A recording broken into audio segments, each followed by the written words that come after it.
School develop এর ব্যাপারে ছোট্ট একটা কথা বলি। পাপের ভাগে আমরা ছোটতে একটা কবিতা পড়েছিলাম, পাপের ভাগ। পাপের ভাগে একটা ছোট্ট কবিতা পড়েছিলাম। সেই কবিতাতে একজন মানুষ একেবারে অসামাজিক কাজে লিপ্ত আছে। নেশা করে, জুয়া খেলে, চুরি করে, ডাকাতি করে, অন্যায় অবিচার অত্যাচার করে। সেই মানুষটা একদিন একটা ভদ্র ফ্যামিলিতে গিয়েছে চুরি করতে। বিশাল অ্যাটিটিউড আছে, বিশাল বড়লোক ফ্যামিলিতে চুরি করতে গিয়েছে। চুরি করতে গিয়ে একটা মেয়ের গলাতে চুরি করে আছে। বলছে আপনার যা ধন সম্পত্তি আছে আমাকে দিয়ে দে, আমাকে দিয়ে দে। উনি বলে আমি আপনাকে একটা প্রশ্ন করবো, জাস্ট ওয়ান কোশ্চেন। উনি বলে হ্যাঁ বলুন। ওই আপনি ছুরিটা নামিয়ে দেন, ছুরিটা নামান। সেই কোশ্চেনে থাকছে আপনি যে এতগুলো অন্যায় করছেন, এতগুলো অন্যায় করছেন, কার জন্য করছেন? এই পাপের ভাগটা কি আপনি নেবেন? বলছে আমি তো এতগুলো অন্যায় করছি, চুরি চামারি করছি, এগুলো তো আমার বউকে, আমার মাকে, আমার বাবাকে খাওয়াচ্ছি। বলছে আমি এখানে দাঁড়িয়ে থাকছি, আপনি আপনার বউ, মা, বাবাকে জিজ্ঞেস করে আসেন পাপের ভাগটা নেবে কিনা। আপনার জন্য আমি কোনো পুলিশ প্রশাসন ডাকবো না, আপনি জাস্ট আপনার বউ, মা, বাবাকে জিজ্ঞেস করে আসেন, তারপরে আপনার যা সম্পত্তি আছে নিয়ে চলে যাবে। তবে পাপের ভাগ নেবে কিনা এবার জিজ্ঞেস করে আসেন। ও গিয়েছে, বাড়িতে গিয়েছে, বাড়ি গিয়ে ফার্স্ট টাইম ওর বউকে জিজ্ঞেস করেছে, হ্যাঁ গো আমি তোমার জন্য যে এত কিছু করছি, আমাকে এখানে পাপ দেবে, তো আমার পাপের ভাগটা তুমি নেবে না? বলছে তুমি আমাকে নুন ভাত খাও তবু ভালো, আমি তোমার পাপের ভাগ নেবো না। আশ্চর্য তো, তোমার পাপের ভাগ আমি নেবো কেন?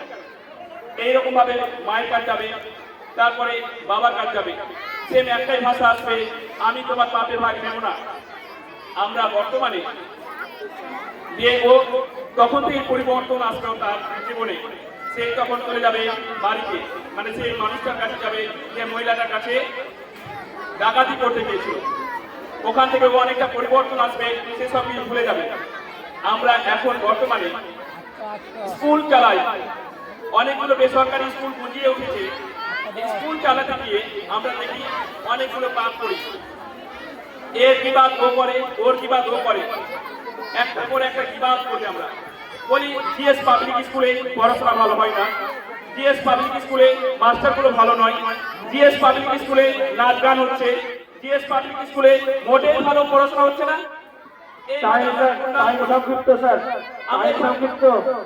আমরা এইভাবে দুর্নাম করি।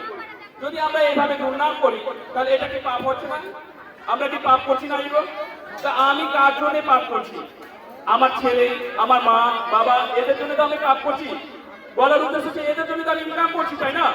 যদি আমি এদের জন্য ইনকাম করি তাহলে আমি আমার পাপের ভাগটা যদি ওরা না নিতে পারে তবে আমি কেন পাপ করতে যাব? আমি কেন মিথ্যা কথা বলতে যাবো? জিএস পাবলিক স্কুলে পড়াশোনা হচ্ছে না? আমি একটাই অনুরোধ করবো, জিএস পাবলিক স্কুলে আমি যা হ্যান্ডবিলটা দেখেছি বা যা সিস্টেমগুলো দেখেছি সবকিছু বিকল্প। আমি দেখছি ডেবোর্ডিং সিস্টেম করা আছে, পুরো ডেবোর্ডিং এ বাচ্চাদের অল্প খরচে পড়াশোনার ব্যবস্থা করেছে। জিএস পাবলিক স্কুল যা দেখতে পাচ্ছি মেডিসিন ফ্রি আছে। একটা বাচ্চা যদি অসুস্থ হয় তাহলে সেই মেডিসিনটা সম্পূর্ণভাবে ফ্রি দিচ্ছে। জিএস পাবলিক স্কুলে চেয়ারম্যানদের যে একটা মোটিভেশন, বাচ্চা ওরা যে মাঝে মধ্যে এক মাস পর পর ওরা একটা মিটিং করছে, সেই মিটিংটা বাচ্চাদের ডেভেলপ করার জন্য করছে। আমি দেখি জিএস পাবলিক স্কুলে যেমন আমি একটা বক্তব্য দিয়েছিলাম যে একটা মোমবাতি যেমন জ্বলে পড়ে নিঃশ্বাসিত অন্যের পথ প্রদর্শন করে, সেম জিএস পাবলিক স্কুলের কর্ণধর Rinku sir and Soleman sir, এরা মোমবাতির মতো নিজে জ্বলে পড়ে নিঃশ্বাসিত হয়ে অন্যের পথ প্রদর্শন করছে। আমি আপনাদের একটাই দৃষ্টি আকর্ষণ করব, আপনারা জিএস পাবলিক স্কুলে অ্যাডমিশন করান বা জিএস পাবলিক স্কুলে পড়াশোনার জন্য যে সিস্টেমগুলো আছে দরকার স্কুল ভিজিট করুন, স্কুলে আসেন, স্কুলে এসে দেখে জিএস পাবলিক স্কুলে অ্যাডমিশন প্রক্রিয়াগুলো দেখে বা অ্যাডমিশন করা। আমরা যা পারফরমেন্স দেখলাম অন্য অন্য জায়গার পারফরমেন্স থেকে একেবারে আলাদা, সেটা জিএস পাবলিক স্কুল।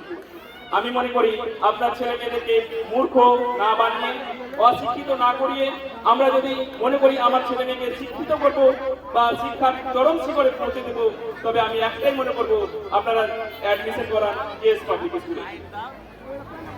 এই বলে আমার সংক্ষিপ্ত বক্তব্য করছি। আসসালামু আলাইকুম। অসংখ্য ধন্যবাদ।